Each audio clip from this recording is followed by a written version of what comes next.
सहना भवतु सहनौ भुनक्तु सह वीर्यं करवावहै तेजस्विनावधीतमस्तु मा विद्विषावहै। ओम शांति शांति शांति। ओम नमः शिवाय। ओम नमः शिवाय।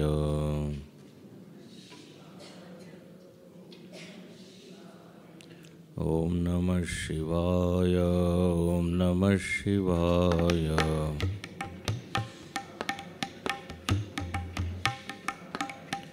ओम नमः शिवाय। ओम नमः शिवाय।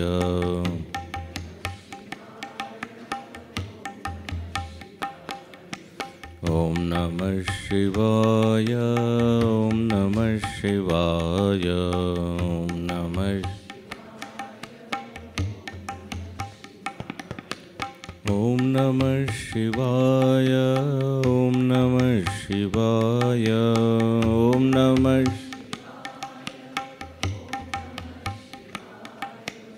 ओम नमः शिवाय। ओम नमः शिवाय। ओम नमः शिवाय। ओम नमः शिवाय। ओम नमः शिवाय। ओम नमः शिवाय। ओम नमः शिवाय। ओम नमः शिवाय। ओम नमः शिवाय। ओम नमः शिवाय। ओम नमः शिवाय। ओम नमः शिवाय। ओम श्री गणेशाय नमः। ओम श्री सरस्वत्यै नमः। ओम श्री गुरुभ्यो नमः। समस्तजनकल्याणे निरतं करुणामयं नमामि चिन्मयं देवं सद्गुरुं ब्रह्मविद्वरम्। शुकासारिखे पूर्णवैराग्यदाचे वसिष्ठापरिज्ञानयोगेश्वराचे कवि वाल्मीका सारिकामान्याय नमस्कार माध सद्गुरु रामदास। जय जय रघुवीर समर्थ। चौथ्या दशकामध्ये समर्थांनी भक्तीचं सविस्तर वर्णन केलं आहे। भक्तीचे प्रकार सांगितले आहे। नवविधा, 9 प्रकारची भक्ती। कारण म्हणजे भक्ती एकच आहे, त्याची अभिव्यक्ती वेगवेगळ्या रूपात होते। भक्तीचं मूळ तत्व आहे प्रेम, भगवंताविषयी आवड। आता ती जी आवड आहे ती विविध रूपाने प्रकट होते। तर जो भक्त असेल त्याला भगवंताविषयी ऐकणं आवडेल, कारण त्याला त्याच्यामध्ये प्रीती आहे, प्रेम आहे। भक्तीमध्ये आधी तर विश्वास असायला पाहिजे की देव आहे। सुरुवात विश्वासापासून आहे. विश्वास म्हणा किंवा श्रद्धा म्हणा. श्रद्धा म्हणजे काय? ज्याला मी बघितलं नाही आहे पण स्वीकार करणं, मान्य करणं की त्याचं अस्तित्व आहे, त्याला म्हणतात श्रद्धा. अनेक लोक म्हणतात की आधी आम्हाला देव दाखवा मग आम्ही श्रद्धा करू. तर म्हणायचं उलटं झालं. श्रद्धेचा परिणाम देवदर्शन आहे. श्रद्धा ठेवली तर तुम्हाला त्याचा अनुभव होईल. जे अतींद्रिय आहे, जे दिसत नाही किंवा ज्याचा अनुभव नाही, शास्त्र सांगत आहे म्हणून स्वीकार करणे. शंकराचार्यांनी श्रद्धाची परिभाषा दिली. सत्यबुद्धी अवधारणा शास्त्रस्य गुरुवाक्यस्य.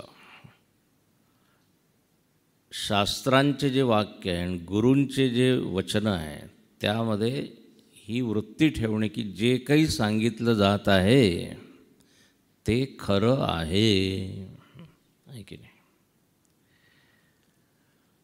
आपण शाळेमध्ये कॉलेजमध्ये जातो तिथे सुद्धा आपण आधी श्रद्धा ठेवतो की नाही.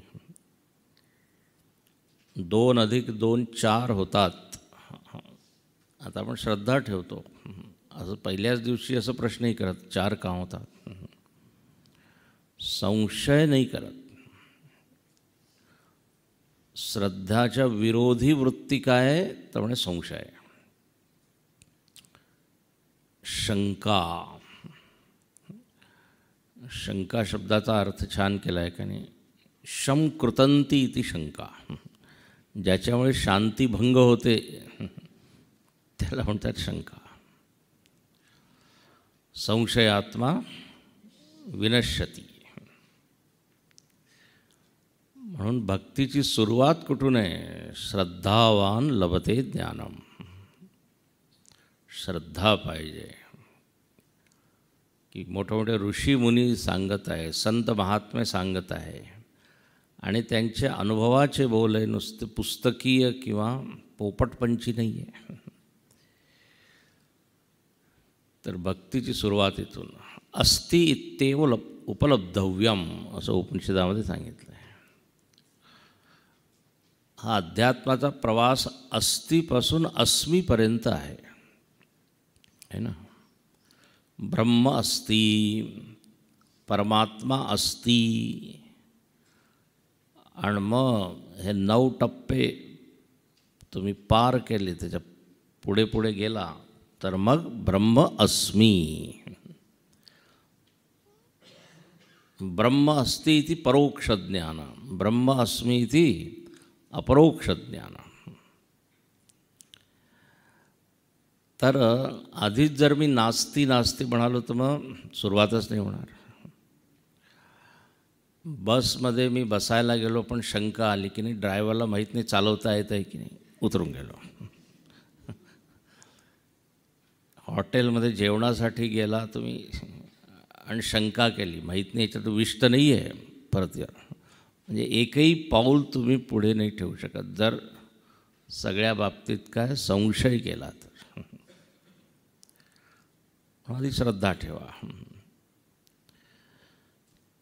तर एक आहे विश्वास किंवा श्रद्धा. दुसरं आहे प्रेम. नुसतं आहे याला भक्ती नाही म्हणत. देव आहे, देव आहे याला आस्तिकता म्हणतात. अनेक वेळा मी हे सांगितलं आहे मागच्या प्रवचनामध्ये. ईश्वर अस्ति, जो नास्तिक काय म्हणतो न अस्ति, आस्तिक काय म्हणतो अस्ति.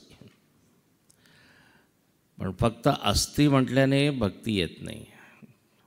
तो आहे, तो माझा आहे, मी त्याचा आहे. हां.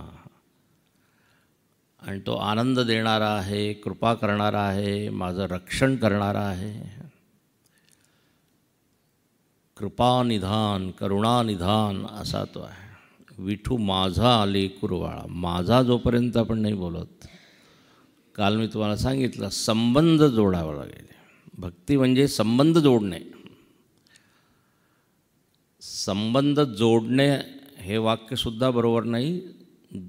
जो संबंध आहे त्याला जाणणे. You don't have to connect, you are already connected, just you have forgotten. विस्मरण झालेलं आहे ना फक्त. शास्त्र किंवा संत आपल्याला परत परत आठवण करून देतात, तू त्याचा अंश आहे, तू त्याचा भाग आहे. म्हणून श्रवण केल्याने काय होतं, ते परत कनेक्शन जुडतं. तर आहे तो प्रेमळ आहे, तो माझा आहे, मी त्याचा आहे. या भावना जेवढ्या जास्त डीप होतील, सखोल होतील, तेवढी भक्ती जास्त तीव्रतम होईल, दृढ होईल.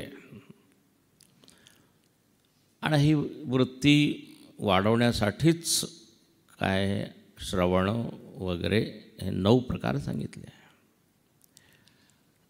अच्छा, श्रवण वगैरे असं आहे, ज्याच्यामध्ये भक्ती असेल तो ऐकायला जाईल. आणि दुसरं आहे की ज्याच्यामध्ये भक्ती नाही आहे त्याची भक्ती वाढेल. म्हणून भक्ती काय आहे, श्रवण काय आहे, साधनासुद्धा आहे आणि एक छंदसुद्धा आहे की नाही. भक्ताला परत परत ऐकावंसं वाटेल, त्याला भक्ती करायची नाही आहे, ऑलरेडी भक्ती आहे त्याच्यामध्ये, पण त्याला आवड आहे. जसं शंकराचं वर्णन आहे. शंकर स्वतः मोठा भक्त आहे, पण तो काय रामायण ऐकतो, जिथेही रामकथा असते तिथे जातो. हनुमंत एवढा मोठा भक्त आहे, पण रामकथा सुनी बेको आतुर हनुमान चालिसामध्ये म्हटलेलं आहे. तर त्याला ती साधनात्मिका भक्ती नाही आहे. म्हणजे प्रेम वाढवायचं यासाठी तो ऐकत नाही आहे, ऑलरेडी प्रेम आहे म्हणून तो ऐकत आहे. जसं संगीत कोणाला शिकायचं आहे म्हणून तो ऐकायला जात आहे की नाही. म्हणजे जरा आता राग वगैरे आपण ऐकू तर जरा शिकायला मिळेल. पण दुसरे लोक जे ऑलरेडी सिद्ध आहे ते ऐकायला जातात का, तर आनंद घेण्यासाठी. कळतं आहे का मी काय मुद्दा सांगत आहे. सगळेजण जागृत अवस्थेमध्ये आहे. तर जो भक्त आहे तो सुद्धा ऐकेल, आणि जो भक्त नाही आहे आणि ज्याची इच्छा आहे की मला भक्ती माझ्यामध्ये आली पाहिजे तो सुद्धा ऐकायला येईल. म्हणून हे जे 9 टप्पे आहे ना, हे भक्तांचेही लक्षण आहे आणि साधकांचेही लक्षण आहे, म्हणजे ज्याला हे वाढवायचं आहे. तर इथे समर्थ रामदास स्वामी म्हणतात की तुम्ही ऐका, ऐकल्यानेच प्रेम होईल. आणि हे सहज म्हणजे आपल्या अनुभवाची गोष्ट आहे. ज्याच्याबद्दल काही ऐकलंच नाही त्याच्याशी प्रेम कसं काय होईल. अज्ञात वस्तूबद्दल काही प्रेम भक्ती होत नाही. तर ऐकत जावे. अच्छा, आता इथे समर्थांचं म्हणणं आहे की तुम्ही भरपूर ऐका, उदंड ऐका, ऐकण्यामध्ये काही कंजूशी करू नका. भगवंतानी 2 कान दिले, 1 नाही 2 दिले. दोन्ही कानाने ऐका. दोन्ही कानाने सोडण्यासाठी नाही दिलं की ऐकानी ऐका दुसऱ्यांनी सोडा. दोघांनी ऐका. ऐकत जावे, ऐकत जावे. मी अनेक वेळा सांगतो, आपण चांगले वक्ता असतो, चांगले श्रोते नसतो. म्हणे तुम्ही बसा, मी ऐकवतो तुम्हाला, मला ऐकण्याची गरज नाही आहे. ऐकवण्याची हौस जास्त आहे. पण इथे म्हणतात पहा, ऐका. तर सगळं जगातील जेवढे विषय तुम्ही ऐकू शकता ऐका. पण काय आहे, ऐसे अवघेची ऐकावे, परंतु सार शोधून घ्यावे. सत्य काय आहे याच्यामध्ये, या सगळ्या विषयांमध्ये परमार्थ काय आहे, पारमार्थिक वस्तू काय आहे हे पाहावं. मग दुसरं कशाला ऐकायचं जर पारमार्थिकच तत्व आहे. हा प्रश्न असू शकतो. पण नाही, असं आहे तुम्ही कंपॅरिझन करू शकता, तुलना करू शकता की या वस्तू मी सगळे ऐकल्या, हे विषय सगळे ऐकले, या विषयांमध्ये तेवढा आनंद नाही आहे, समाधान नाही आहे. मग काय तर म्हणे पारमार्थिक वस्तू जी आहे त्याच्यामध्ये आनंद आहे. यू कॅन कम्पेअर ना, म्हणून ते ऐकायचं आहे. सोडण्यासाठी ऐकायचं आहे हेही सुद्धा सांगतो. वेदांतामध्ये वर्णन असं केलेलं आहे, जगाचं वर्णन कशासाठी तर म्हणजे जगापासून वैराग्य मिळवण्यासाठी. दोषांचं वर्णन का ऐकायचं म्हणे आपण सोडू शकतो. त्याची कमतरता जर आपल्याला माहीत नसेल तर आपण ते संग्रह करू, त्याचा गोळा करू. तर संग्रह त्याग न बिनु पहिचाने असं तुळशीदासजी म्हणतात की दोषांचं सुद्धा ज्ञान असायला पाहिजे, तेव्हाच तुम्ही सोडीन आहे ना. तर सार सार घ्या, साधू ऐसा चाहिए जैसे सूप सुहाए, सार सार को लीजिए थोथा देई उडाए. सूप असतं ना, सूप, त्यांनी काय होतं, कचरा तो सगळं उडून जातो. आपण जसं निवडतो गहू तांदूळ, त्याच्यामध्ये खडे असतात, त्याला म्हणतात तिल तंडुल विवेक. तिळामध्ये तंडूल मिक्स झाले तर दोघांना वेगवेगळे करणं, वेगवेगळे करणं. तर सार असार सगळं मिक्स झालेलं आहे, तर त्याला काय वेगळं करावं. आता इथे म्हणतात की निस्सार काय आहे तर म्हणजे भगवंताविषयी खरं म्हणजे तर सगळं त्याच्याशिवाय सगळंच निस्सार आहे. आणि भगवंताचे दोन रूप आहेत, तर म्हणजे दोघांबद्दल ऐकावं. सगुणाची चरित्रे ऐकावी, का ते निर्गुण अध्यात्मे शोधावी. ही 30वी ओवी आहे, 30 नंबर. हे जरा वाचू. सगुणाची चरित्रे ऐकावी, का ते निर्गुण अध्यात्मे शोधावी. श्रवणभक्तीची जाणावी लक्षणे ऐसी. सगुण देवाची चरित्रे, निर्गुणाची तत्वे यंत्रे. दोन्ही परमपवित्रे ऐकत जावी.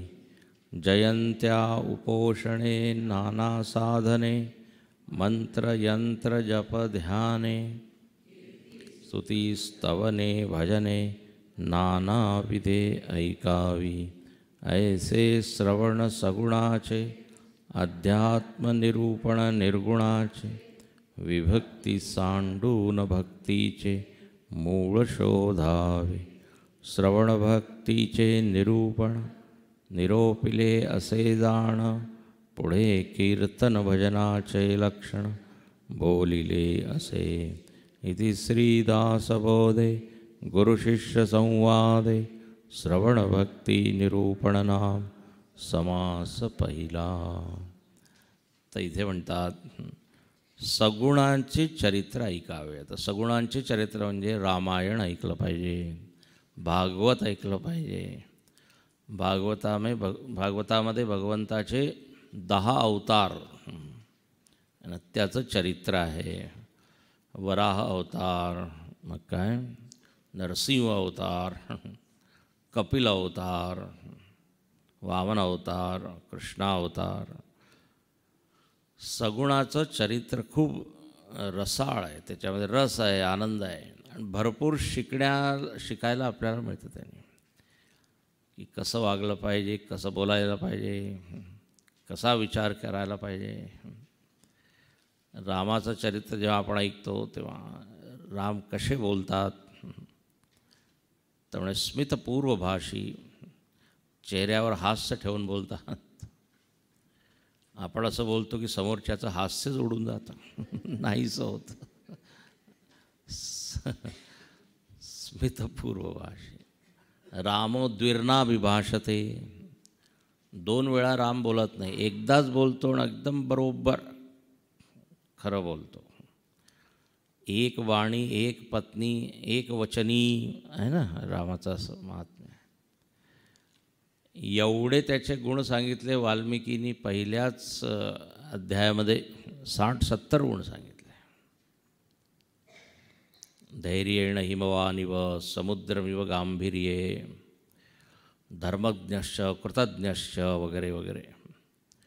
प्रियैकदर्शन, ज्याचं दर्शन आवडणार आहे लोकांना.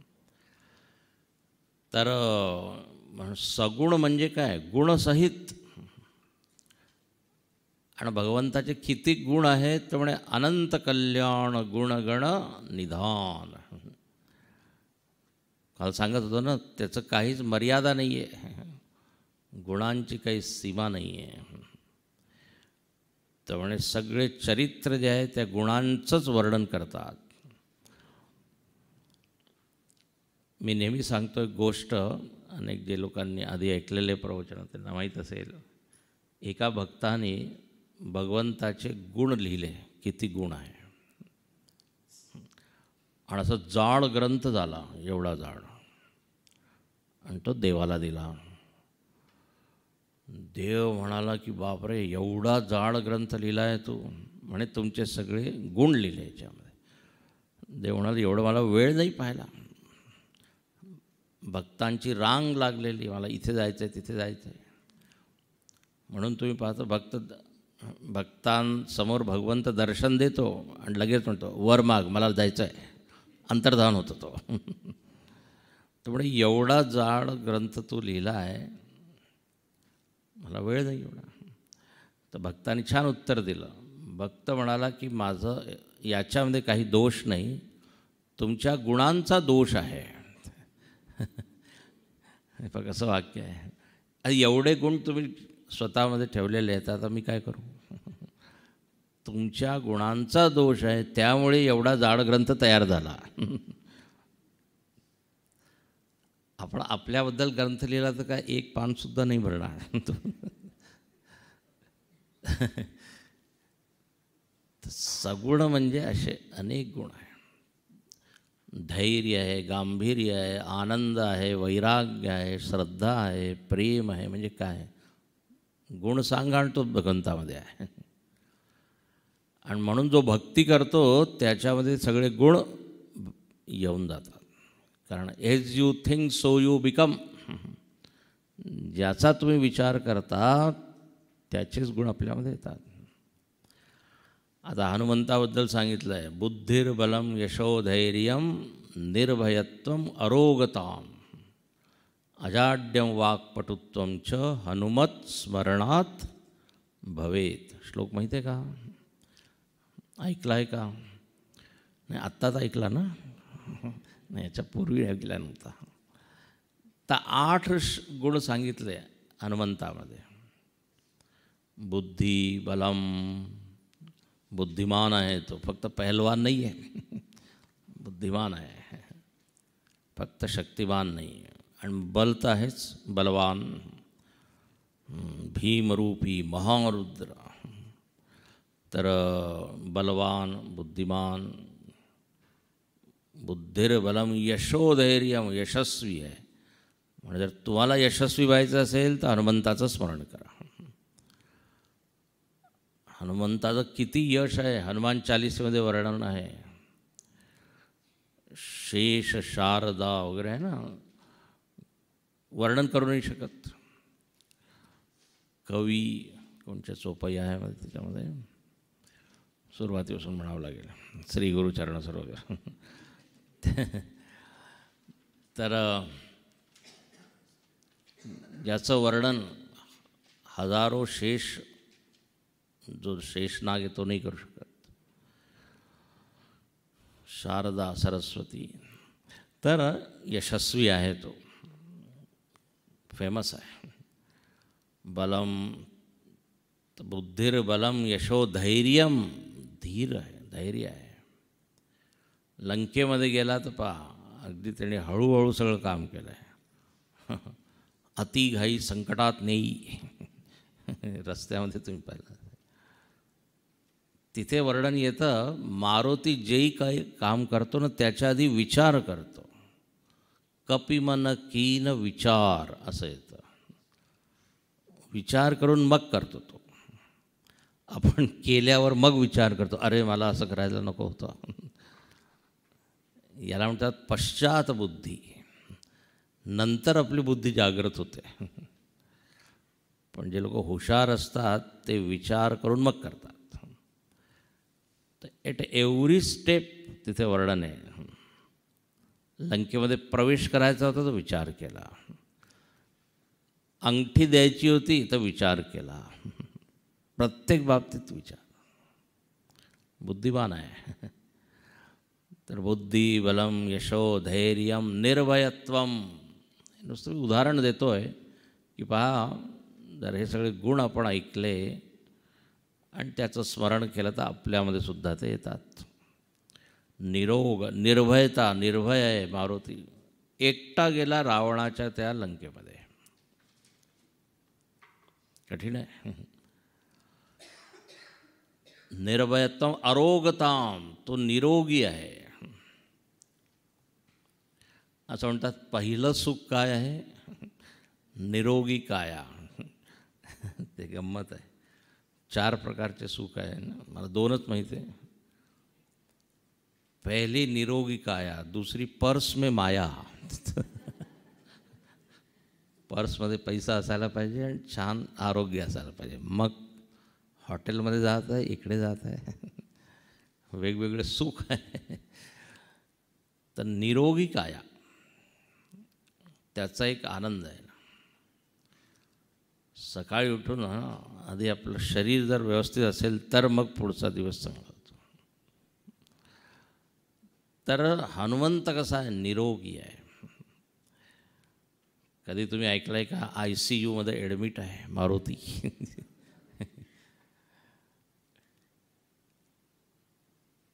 निर्भयत्वम अरोगताम अजाड्यम. अजाड्यम म्हणजे जडता नाही आहे त्याच्यामध्ये. जडता म्हणजे बुद्धीची मंदता. काही कळतच नाही, काही समजतच नाही, असं नाही आहे. अजाड्यम, लगेच हुशार आहे. कुठे काय करायचं माहीत आहे. प्रसंगावधान. अजाड्यम. वाक्पटुत्वम. वाक्पटुत्व म्हणजे कसं बोलायचं, बोलण्यामध्ये हुशार आहे. भगवंताबद्दल जेव्हा भगवंताशी पहिली भेट झाली मारुतीची, तेव्हा प्रभू रामचंद्र लक्ष्मणाला सांगतात की हा फार मोठा विद्वान असायला पाहिजे. वाल्मिकी रामायणामध्ये वर्णन आहे. म्हणे याच्या एकही वाक्यामध्ये व्याकरणाचा काही दोष नाही. शुद्ध वाक्य म्हणत आहे. कसं बोलावं हे याला माहीत आहे. बोलण्याची कला येते. तर हे हनुमंताचं मी उदाहरण दिलं. असंच तुम्ही एक एक देवाबद्दल विचार करा. कृष्णाचं चरित्र 90 अध्यायांमध्ये कृष्णाचं चरित्र आहे भागवतामध्ये. पूर्ण दशमस्कंद. तो ऐकला की काय रोमांच होतो शरीरामध्ये. कसे ते असुरांना मारत आहे, कसं ते प्रेम देत आहे सगळ्या गोपिकांना. तर सगुणाची चरित्रे ऐकावी. अच्छा. आणि मग निर्गुण जे आहे ना ते सुद्धा ऐकावं. निर्गुण म्हणजे काय? आत्मज्ञान, ज्याच्यामध्ये आत्म्याचं वर्णन आहे. लोक म्हणतात आम्हाला वेदांत आवडत नाही. वेदांत म्हणजे हे तत्त्वज्ञान. निर्गुण, निराकार, निर्विकार. असं आहे की सगुणामध्ये काय तुम्हाला काही म्हणजे इंद्रियांना थांबवायचं नाही आहे. सगळं काही अलाउड आहे ना. भक्तीमध्ये तर देवाचं रूप पहा, देवाबद्दल भजन म्हणा, देवाला स्नान घाला, देवाला नैवेद्य दाखवा. तर आपण जसं आपल्याबरोबर करतो ते देवाबरोबर सुद्धा करायचं आहे. तर ते जरा सोपं आहे. पण निर्गुण ध्यानमध्ये काय? डोळे बंद करा म्हणजे पहिलीच सूचना फार कठीण आहे. डोळे मिटून बसणं शांत, तर कठीण आहे. मग आपल्या मनाकडेच लक्ष द्या. मनाला पहा. आपण आपल्यापासून 100 किलोमीटर लांबच असतो, काही काही काही काही विचार करत असतो. तर सवय आहे, म्हणून निर्गुण थोडं कठीण आहे. क्लेशोदिकतरस्तेषां अव्यक्ता सक्तचेतसाम अव्यक्ता ही गतिर्दुःखम देहवत विरवाप्यते. म्हणे जो फार देहाभिमानी आहे, देहासक्त आहे, त्याच्यासाठी निर्गुण जरा अवघड आहे. कारण त्याला आकाराबरोबर राहण्याची सवय, आकार पाहिजे. पण इथे समर्थ म्हणतात असं नाही, फक्त सगुण सगुण निर्गुणाकडे दुर्लक्ष करायचं असं नाही. कारण ते तुमचं स्वरूप आहे, ते तुम्ही आहात, तर त्याच्याकडे सुद्धा लक्ष द्यायचं आहे. तर सगुण आणि निर्गुण दोन्ही, तुझं सगुण म्हणू की निर्गुण रे, शेवटी एकच आहे, त्याचेच हे दोन्ही रूप आहे. तर शोधावी, श्रवणभक्तीची जाणावी लक्षणे अशी. म्हणजे इथे श्रवणभक्तीमध्ये दोन्ही इन्क्लूड केलं आहे. रामायण भागवतसुद्धा ऐका, विष्णू सहस्रनामसुद्धा म्हणा, आणि त्याचबरोबर जर उपनिषदावर प्रवचन होत असतील ते सुद्धा ऐका. उपनिषद म्हणजे ब्रह्मविद्या, आत्मविद्या, आत्म्याचं चिंतन जिथे केलेलं आहे, तर दोन्ही ऐका, तेव्हा श्रवणभक्ती पूर्ण होईल. परत म्हणतात ते सगुण देवाची चरित्रे, निर्गुणाची तत्वे यंत्रे. यंत्रे म्हणजे इथे मीमांसा, विश्लेषण, आत्म्याबद्दल जे काही वर्णन केलेलं आहे, चेतन आहे, हां, मग आत्मा कसा आहे, म्हणे आनंदरूप आहे. तर जे काही आत्म्याचे लक्षणं सांगितले आहे, ते लक्षणं आपण बघण्याचा प्रयत्न केला पाहिजे असं म्हटलं आहे. आणि परमपवित्र, गीतेमध्ये भगवंत म्हणतात नहि ज्ञानेन सदृशम पवित्रमिह विद्यते. या आत्मज्ञानाशिवाय अजून काही पवित्र गोष्ट नाही. आत्मज्ञान फक्त पापापासूनच मुक्त करत नाही, तर मी पापी आहे ही वृत्तीसुद्धा नष्ट करते. म्हणून आत्मविद्येचं महत्त्व आहे. नाही तर गंगेमध्ये स्नान केलं, महाकुंभामध्ये स्नान करून आलो, आणि आता आम्ही काय झालो, नवीन पाप करण्यासाठी तयार होऊन आलो आहे. हे पहा, त्या त्रिवेणीमध्ये आपण स्नान केलं तर आपण पवित्र झालो, पण नेहमीसाठी पवित्र नाही होत. परत सगळ्यात अपवित्र भाव काय आहे माहीत आहे? मी जीव आहे. आता वेदांताची जेव्हा चर्चा सुरू होते तेव्हा असं सुरुवात आहे, मी जीव मला मानत आहे, म्हणजे इथेच तुम्ही चूक केली आहे. नाहम जीवो परात्मेती ज्ञातश्चेत निर्भयो भवेत. आत्मबोधामध्ये सांगितलं आहे, मी जीवात्मा नाही आहे, हम तू ब्रह्म एव. जीव म्हटलं की सगळे दोष आलेच, काम, क्रोध, लोभ, मोह सगळे. म्हणून ज्ञान काय करतं, मुळासकट जेवढे विकार आहेत त्यांचा नाश करतं, म्हणून पवित्र आहे. तर हे दोन्ही पवित्र. एकदम निर्गुण नाही कळत तर सगुणापासून सुरुवात करायची, पण त्याची उपेक्षा नाही करायची असं म्हणतात. आणि ते म्हणतात जयंत्या वगैरे केलं पाहिजे. जयंत्या, आता रामनवमी, कृष्णाष्टमी वगैरे वगैरे. मग इथे म्हणतात कीर्ती स्तुती स्तवने भजने नानाविधे ऐकावी. ऐकलं पाहिजे कीर्ती, भगवंताचे भजनं वगैरे. म्हणू नाही शकत तर ऐका कमीत कमी. हां, तर भजने. आता कीर्तन भक्ती पुढे येणार आहे. म्हणे ऐसे श्रवण सगुणाचे, अध्यात्म निरूपण निर्गुणाचे. हे पहा, 3 ओव्यांमध्ये समर्थ दोन्ही बरोबर घेतात. दोन्ही महत्त्वाचे आहे. आणि विभक्ती सांडून भक्तीचे मूळ शोधावे. विभक्ती सांडून म्हणजे मी त्याच्यापासून वेगळा आहे ही वृत्ती सोडावी आणखीन मग भक्ती करावी. दोन प्रकारची भक्ती सांगितली आहे, भेदभक्ती आणि अभेदभक्ती. भेदभावना सोहमित्यसो भावनाभिदा पावनी मता. कुठे सांगितलं आहे असं? म्हणे स्वामीजी उपदेशसार.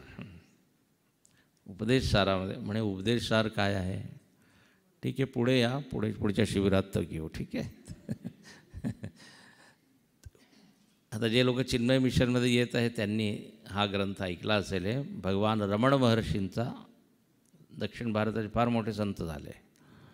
तिरुवण्णमलई, चेन्नईच्या जवळ ती जागा आहे. खूप छान आश्रम आहे. त्यांनी फारच सुरेख एक 30 श्लोकांचा एक ग्रंथ आहे. त्याच्यामध्ये असे टप्प्याटप्प्याने ते सांगतात.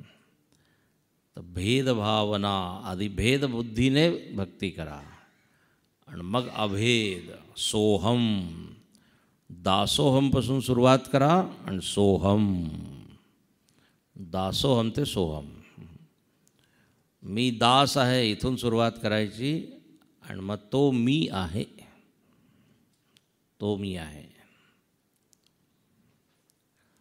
तो मी नव्हेच असं नाही बरं का, ते नाटक येत आहे. तो मी नव्हेच, इथे आहे तो मीच आहे, म्हणजे ते तत्व मी आहे असं. तर ते अभेद भक्ती. तर इथे म्हणतात सगुणाने सुरुवात करा निर्गुणापर्यंत, निर्गुणाच्या भेटी आलो सगुणा संगे. आणि ह्याप्रमाणे इथे म्हणे मी श्रवणभक्तीबद्दल तुम्हाला सांगितलं, त्याचं निरूपण केलं. आता पुढे कीर्तन भजनाचे लक्षण बोलिले. बा इथे सुद्धा भक्तीसाठी शब्द काय बोलला आहे? भजन. कीर्तन भजनाचे लक्षण आहे काय? म्हणून काल मी सांगितलं भजन म्हणजे भक्ती, भजन म्हणजे फक्त गाणं नाही. उत्तर भारतामध्ये जर तुम्ही गेला तर 2 साधू लोक आपसामध्ये अशीच चर्चा करतात, आपका भजन कैसा चल रहा है, म्हणजे भक्ती तुमची कशी चालू आहे, साधना कशी चालू आहे, त्यासाठी भजन शब्दाचा प्रयोग. आता एकाने पहिल्यांदा ऐकलं भजन कैसा चल रहा है, म्हणजे मला पेटी वाजवता येत नाही. भजनचा असं मर्यादित अर्थ नाही आहे भक्ती. तर भजन कीर्तन भजन आता तुम्ही ऐका. तर आता दुसरी भक्ती. हां, जय जय रघुवीर समर्थ. आता श्रीराम श्रोती भगवत भजन पुसिले, ते नवविधा प्रकारे बोलिले. त्यात प्रथम श्रवण निरोपिले, दुसरे कीर्तन ऐका. सगुण हरिकथा करावी, भगवत कीर्ती वाढवावी. अखंड वैखरी वदवा, येथा योग्य बहुत करावे पाठांतर. कंठी धरावे ग्रंथांतर, भगवत कथा निरंतर. आपुलिया सुखस्वार्थ केलीच करावी.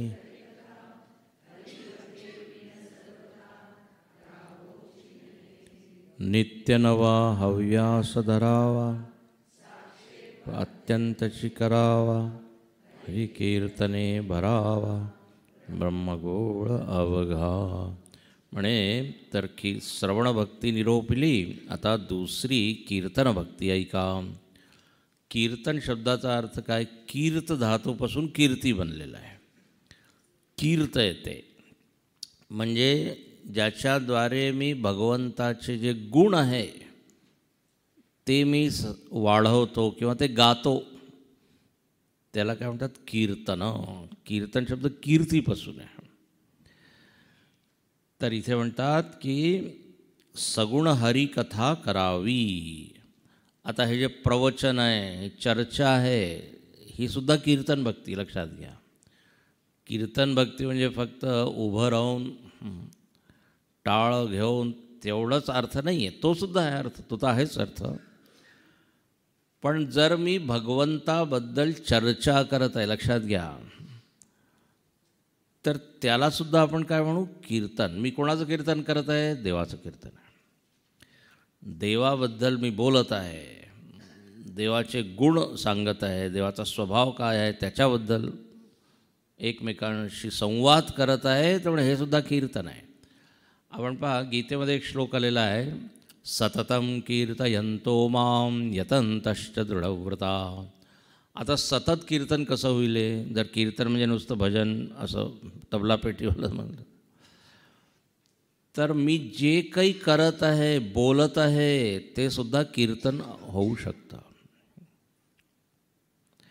याचं एक छान उदाहरण दिलं आहे. जसं भारताचा राजदूत असतो ना, राजदूत म्हणजे एम्बेसेडर.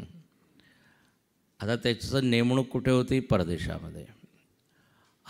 आता त्याला खूप सावध राहावं लागतं, कारण जे काही तो करत आहे, लोक म्हणतात बा भारताचे लोक असे, भारताचं कीर्तन त्यांनी केलं पाहिजे.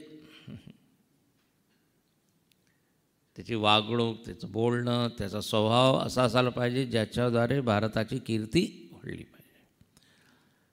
तर तो सतत कीर्तन करत आहे जणू काही. तर भक्त भगवंताशी एकरूप झालेला आहे, म्हणून भगवंताची तो कीर्ती सतत गात आहे. भगवंताशिवाय त्याला दुसरा विषय आवडतच नाही. लोकांचं उलटं असतं, थोडी भगवत चर्चा केली, अरे जरा विषय, topic please change the topic. काय देवधर्म. त्याला कधीच कंटाळा येत नाही देवाबद्दल चर्चा करण्यास. तर सगुण हरिकथा करावी, भगवत कीर्ती वाढवावी, याला म्हणतात कीर्तन भक्ती. एक संतांनी फार छान सांगितलं, म्हणे जेव्हा तुम्ही एकटे असाल ना, तेव्हा देवाशी बोला, आणि लोकांमध्ये असाल तर देवाबद्दल बोला.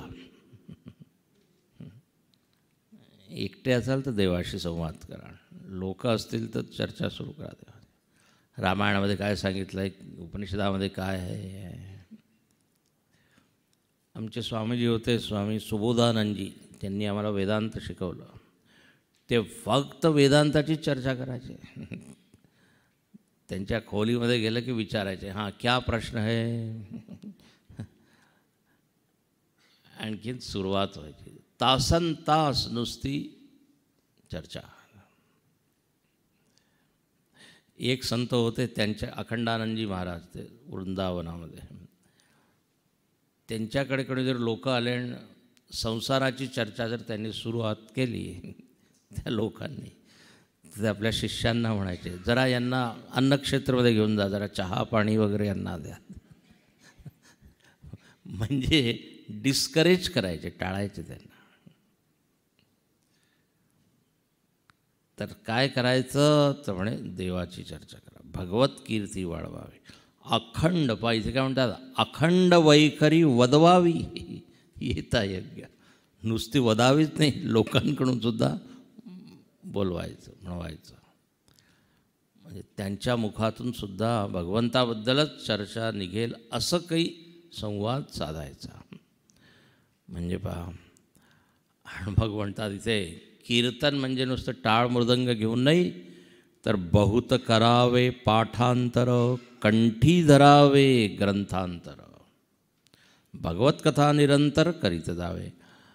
म्हणे जर भगवत कथा करायची असेल तर काय करावं लागेल, ग्रंथ पाठ करावे लागतील, श्लोक पाठ करा, मंत्र पाठ करा, तेव्हाच तर आपण चर्चा करू शकतो. तर हे पाठांतर करणे हे सुद्धा एक साधन आहे. म्हणे आम्ही करतो पाठ, पण काय सकाळ झाली की सगळं विसरून जातो. ते पाठ केलेलं सगळं पाठ फिरवतं. आगे पाठ पीछे सपाट असं म्हणतात. बहुत पाठांतर करावे, आणि पूर्ण ग्रंथ कंठामध्ये असायला पाहिजे असं म्हणतात. लोकांना असतं पूर्ण मनाचे श्लोक पाठ आहे. म्हणे मी प्रवास करतो, 1-1.5 तास लागतो, तर म्हणे मनातल्या मनात काय पूर्ण मनाचे श्लोक म्हणतो. कोणी रामरक्षा, कोणी विष्णू सहस्त्रनाम, कोणी. एकाला विचारलं, तुमचं घर किती लांब आहे इथून? तर त्याने उत्तर दिलं, 2 विष्णू सहस्रनाम. याचा अर्थ काय, 2 वेळा जर पूर्ण विष्णू सहस्रनाम म्हटलं तर माझं घर येईल. आपण नुसतं किलोमीटरमध्ये अंतर मोजतो किंवा वेळेमध्ये 2 तास 1 तास. काय छान उत्तर आहे. 2 विष्णू सहस्रनाम, 10 हनुमान चालीसा. तर पाठांतर केलं पाहिजे. हे पहा, रामरक्षाने सुद्धा काय म्हटलं, यक्कंठे धारयत यस्य. काय पुढची करस्था सर्व सिद्धया. सगळ्या सिद्धी हातामध्ये, जर कंठामध्ये ग्रंथ असेल तर. आधीचे असे अनेक संत महात्मे आचार्य झाले, ते पूर्णच्या पूर्ण ग्रंथ पाठ करायचे. हे पहा, मुघल लोकांचं जेव्हा आक्रमण व्हायचं, ते सगळं नष्टभ्रष्ट करायचे ना ग्रंथ, हे ते पुस्तकं.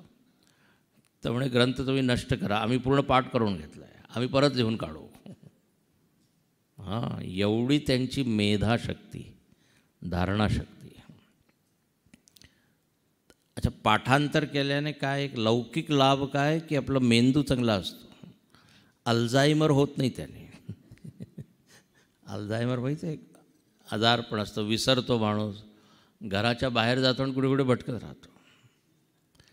बुद्धीचे ज्या पेशी आहे ना, त्यांना व्यायाम मिळतो या कशामुळे, पाठांतरामुळे. म्हणून पाठांतर केलं पाहिजे, किंवा काय कोडं सोडवलं पाहिजे, सुडोकू.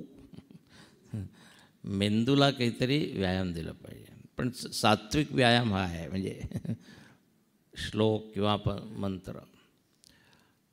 पाठांतर केल्याने काय होतं, मनन करण्यास मदत होते, लक्षात घ्या. हां, मनन करा. श्लोक पाठ आहे, ते तुम्ही बसल्या बसल्या एका ठिकाणी श्लोक परत आठवून त्याच्यावर विचार करू शकता, की असं का म्हटलं आहे, काय आहे याचा अर्थ. मनन करण्यास मदत करतं. म्हणून ग्रंथांतर कंठी धरावे. अच्छा, आणि वेगवेगळे ग्रंथ जर आपण पाठ केले, श्लोक, तर काय होतं माहिती आहे, आपण एक ग्रंथाशी दुसऱ्या ग्रंथाला कनेक्ट करू शकतो. म्हणजे अरे बा, असंच तर तिथे सुद्धा लिहिलं आहे, उपनिषदांमध्ये सुद्धा आहे, गीतेमध्ये सुद्धा आहे. तर आपलं जे ज्ञान आहे ते अजून पक्कं होतं, आहे की नाही.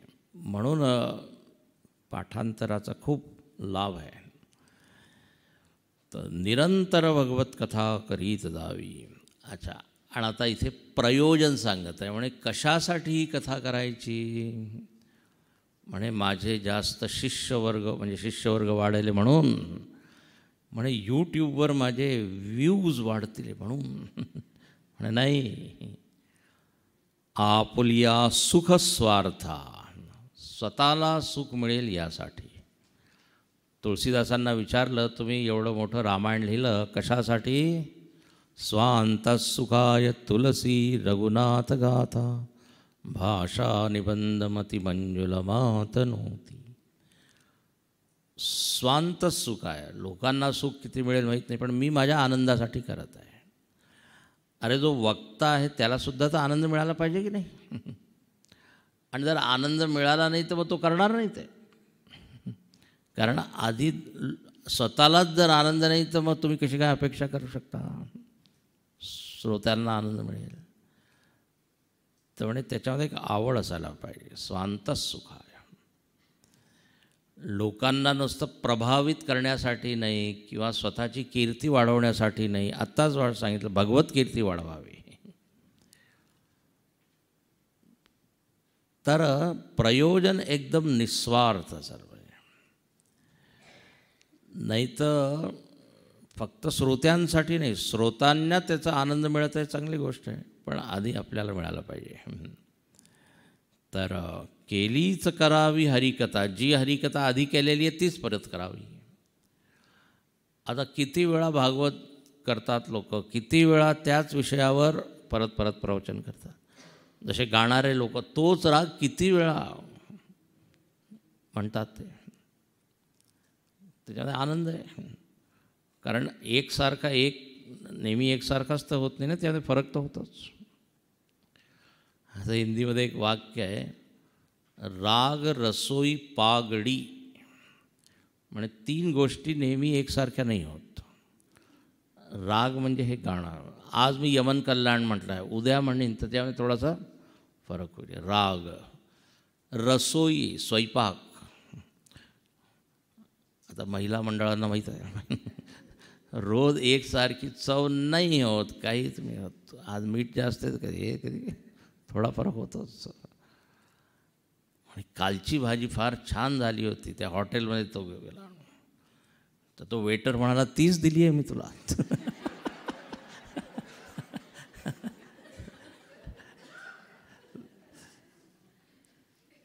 तर रसोई स्वयंपाक एकसारखा आहे. आणि पगडीसुद्धा एकसारखी नाही, जशी मी काल मानली अगदी तशीच असं नाही होणार. थोडा फरक होतो. तर तेच कीर्तन कधी रंगतं कधी रंगत नाही, असं होतं की नाही. म्हणून म्हणे करत राहा परत. तर केलीच करावी हरिकथा, हरिकथे विण सर्वथा राहोची नव्हे. हरिकथेशिवाय राहिलं नाही पाहिजे. ही कीर्तन भक्ती आहे. ठीक आहे, चला आता इथे थांबतो. ओम पूर्णमदः पूर्णमिदं पूर्णात् पूर्णमुदच्यते पूर्णस्य पूर्णमादाय पूर्णमेवावशिष्यते. ओम शांति शांति शांति. हरि ओम. श्री गुरुभ्यो नमः. हरि ओम.